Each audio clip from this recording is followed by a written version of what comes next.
ito po yung ginagamit ko na pang EDL Samsung para hindi nabubuksan. Kasi malaking bagay po yung hindi nabubuksan sa mga Qualcomm. Hindi ka na magte-test point. Meron kasing customer na ayaw talaga pabuksan.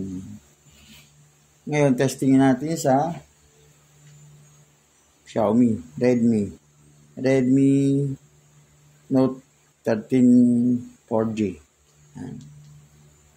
Testingin natin na kung gagana. Qualcomm din kasi ito.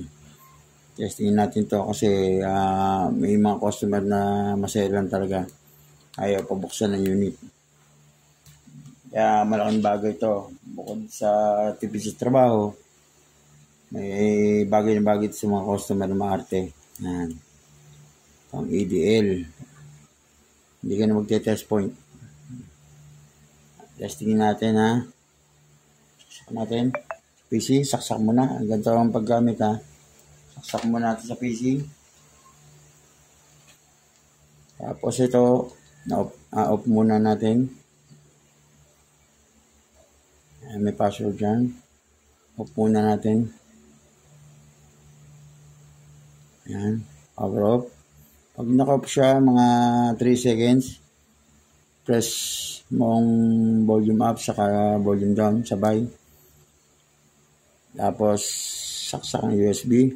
Nakasaksak yung pang EDL. Ayan. Tapos, saksak. Habang hawak ang volume up and down. 1, 2, 3, 4, 5.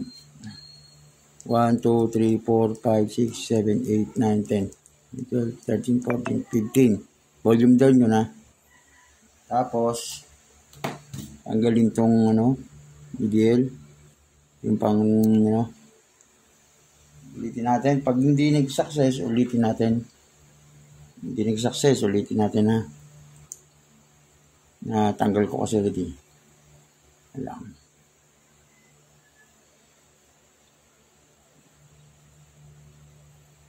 Basta press lang to ng mga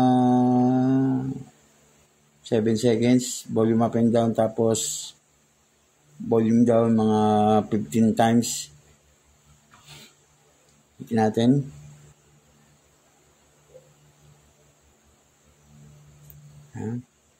Ito natin ha.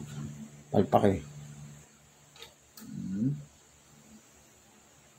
Press ang volume up and down. 1, 2, 3, 4, 5, 6, 7. 1, 2, 3, 4, 5, 6, 7, 8, 9, 10, 11, 12, 13, 14, 15. Tanggalin to. Lagay to. Tanggal na po natin. Ayun ko po. Kung makikita nyo po ay binasa na po siya. Ayan. Hindi na natin kailangan i-test point. Check natin kung mag-karan. Yan. Malaking bagay po kasi yan. Para less effort para sa mga ating customer. Ganun na po siya. Hindi ka na magbubukas ng cellphone. Okay na. Ganun na siya. Yun yung may passcode kanina.